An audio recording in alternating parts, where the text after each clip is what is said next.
Good morning, gamers. It is 2:53 a.m. on Friday, and it's time for an Amazon shift. You'll have to bear with me on the lighting, but I'll try and fix it as we go, and of course it'll get lighter as we finish the shift, and we'll get to watch the sunrise together. But I bet you we could finish it in probably 3.5 hours. My sleep schedule is not very conventional. I got up at, I think, 1:15 a.m. today. I don't use an alarm, I just woke up. I got here 10 minutes early. I normally do 15 minutes early because I can get just like the best parking that I want. They open the doors at 3:15 a.m. for the first shift. This is my favorite spot, and we're checked in.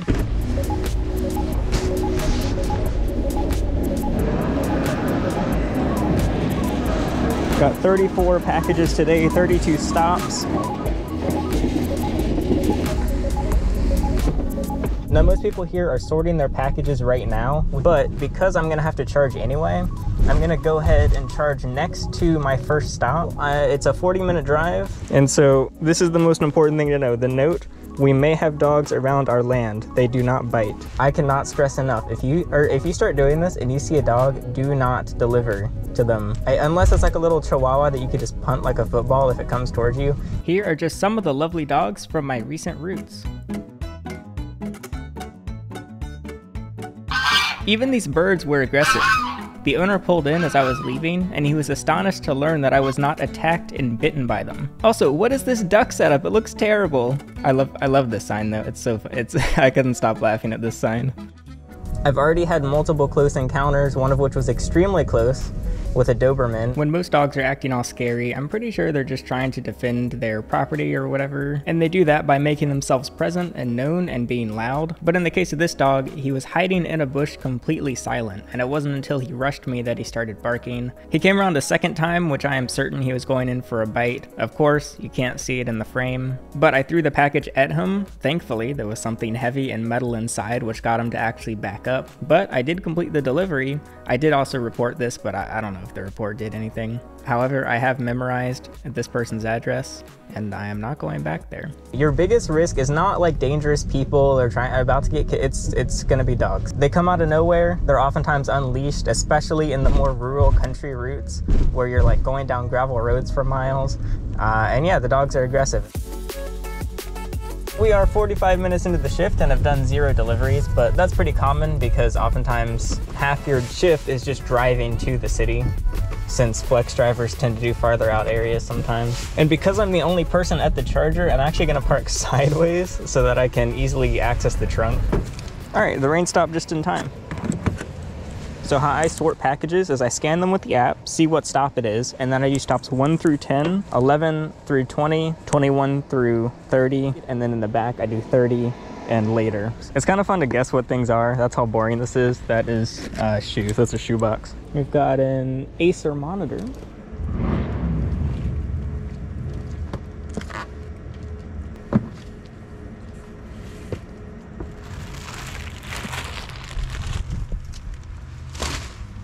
And the car's charged up and we're all sorted. 11 through 20, 30 and up, other than number 9, which just doesn't fit in the seat, and 21 through 30. And we're 5 minutes away from stop number 1, which, reminder, has a dog. So it got so bad to where Amazon now has a feature in the app where you can report dogs on routes. So basically, if you have a dog, every driver in the future knows from this point forward, and they're gonna be watching out for your dog. The best thing about the 3:30 a.m. shift is everything's empty. And they've got to be super careful at around 5 a.m. around here. It's when people start walking their dogs and going on jogs, and it rhymes, and also kids waiting for the school bus. I think if I run over a kid, I will get fired, so I'm careful not to do that. And our first stop is right on the side of the road here. Gravel road, of course. I just washed the car yesterday and we're already getting it dirty. Arrive at the destination. And some people do get sketched out, like, why is there some random car here at 4 a.m? But just be ready to shout, Amazon, Amazon delivery. It's your boy. I just organized all these and I forgot where I put my first package.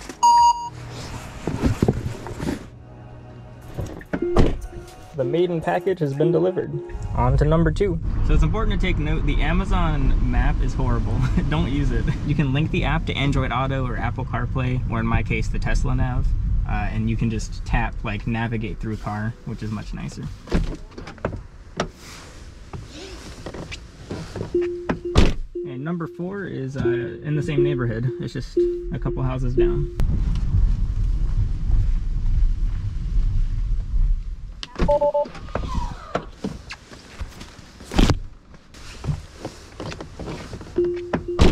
The next stop is 10 minutes away. When the app works, it's great, but when it doesn't work, it's like the worst thing. Oh my god, that was so loud. And for some reason, every time after I end the GPS, my phone sets my volume to 100% in the car.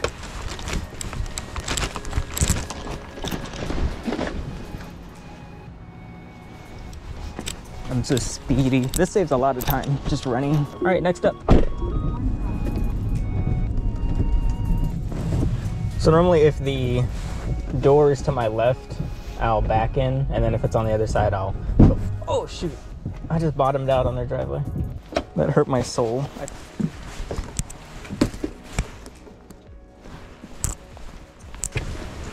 And the car thinks I want to go to Ohio. I do not.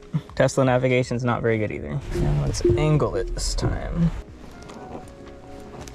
Oh, there's a step there. Something else I like to complain about is special requests. And I'm happy to do a reasonable request, like if you want it at your back door instead of your front door. However, people get upset when we don't violate Amazon policy. We can't enter your property. We can't enter your garage. We can't use your mailbox. And even if we could do some of these things, it doesn't mean I want to. A lot of people request that you call them upon delivery and wait until they come to the door. This isn't FedEx premium signature delivery. I don't want to just sit in your driveway for 4 minutes while you put on underwear so you can come get your package. Businesses and universities also have a habit of leaving notes saying that if you can't deliver it during school or work hours, then we don't want it. We refuse delivery.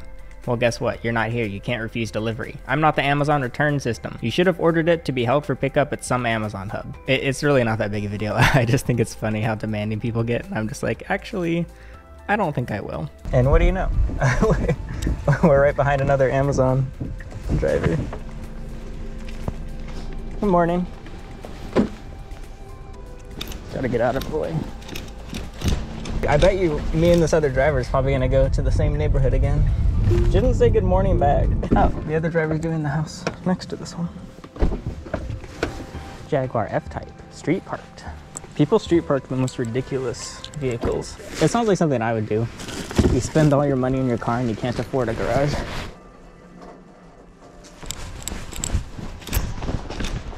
And we're done at the first 10 stops, which means 1.5 hours into the shift and I am 1/3 done. And the next stop is their neighbor.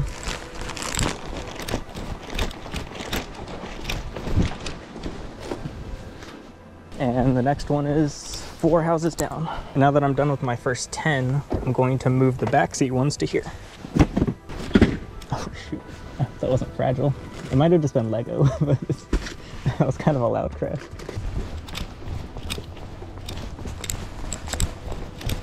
We are on a roll. So many beeps. I'm getting very moist today. Unfortunately, the Amazon warehouse I picked up from today is outdoors, and so the packages get rained on, and then my car smells like wet cardboard for 2 days. The other warehouse is indoors, and you just drive into it. Oh, it is Lego. All right, I thought I broke that package. It's just a Lego set. POV, your channel dead.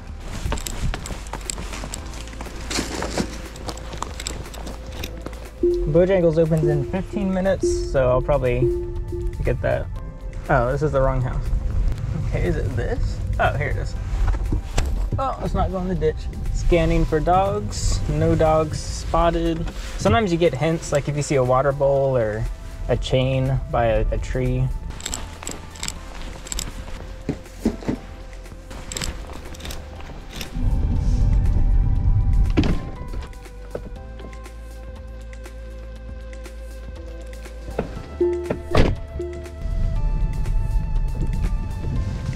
So we're 2 hours into the shift and there's only 10 stops left actually. 12 packages, I think, 10 stops.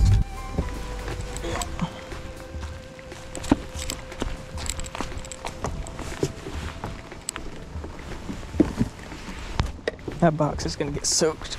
There's nowhere to put it under.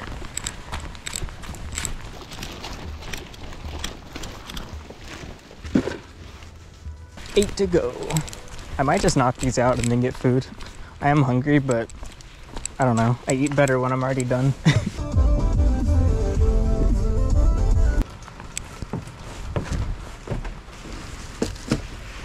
So similar to Uber, I haven't done Uber, but a lot of the money you make is actually from bonuses instead of the actual drives themselves. And for Amazon, there are bonuses. Now, their most recent bonus, I'm gonna be honest, isn't too bad. So you can leave compliments or complaints for your delivery driver. And I get them like pretty often. I would say about 10% leave compliments.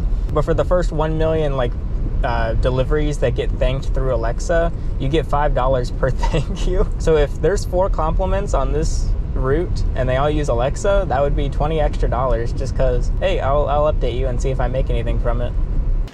27.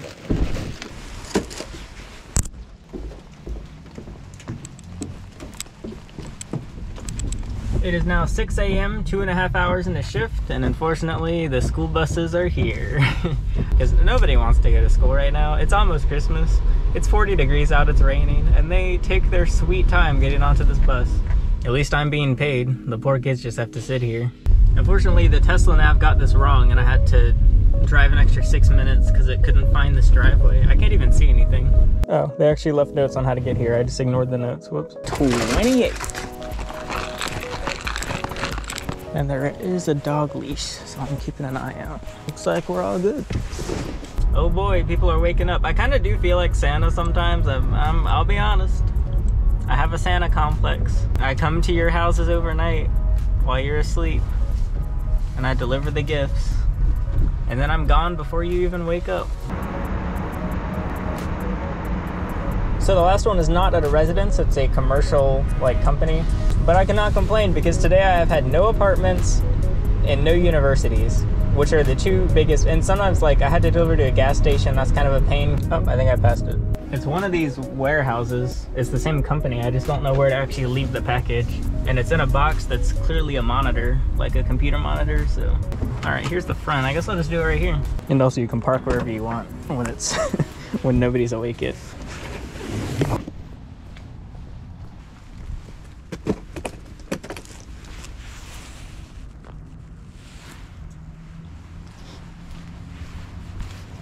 And with that, we are done. 6:30, so it took me 3 hours to do in a 4.5 hour shift, which is very ahead of schedule, but it also compensates for the fact I have to drive back to at least the warehouse, if not directly to home. So let's just add like a half hour for that, which means that it was 3.5 hours. So yeah, I finished an hour early. Do you feel safe?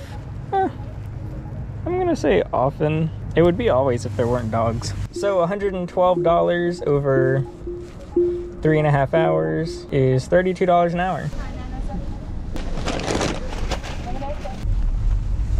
And with that, the end of a shift.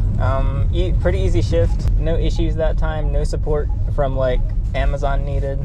And the sun has risen and it stopped raining, of course, right as I finished. So when it comes to how often I do this, it varies a lot. There were a couple weeks that I did it 6 to 7 days a week, and I would do 1 to 2 shifts per day. I guess this was my second this week. And then the week before I did 0. The week before that I did 8. So what I really like about it is how you can say, screw it, I'm gonna come in twice a day, or I'm not gonna show up to work for a week. That's the nice thing about a gig. But of course, on the other side, there's no benefits. The wear and tear on my car and the gas or electricity is on my end. And there's no guaranteed shifts. Maybe people will take all the shifts and then you don't have work for a week. So there's pros and cons. And for me, I think this will be good to do for, I don't know how long, probably a few more months until I figure out something else to obsess over and invest all my time into. But until then, I actually appreciate that it exists. I don't know why people hate on Amazon delivery so much. And maybe locations vary, but hey, for me, it's pretty chill. The least stressful thing I've ever done to make money. It's not even fair how easy it is.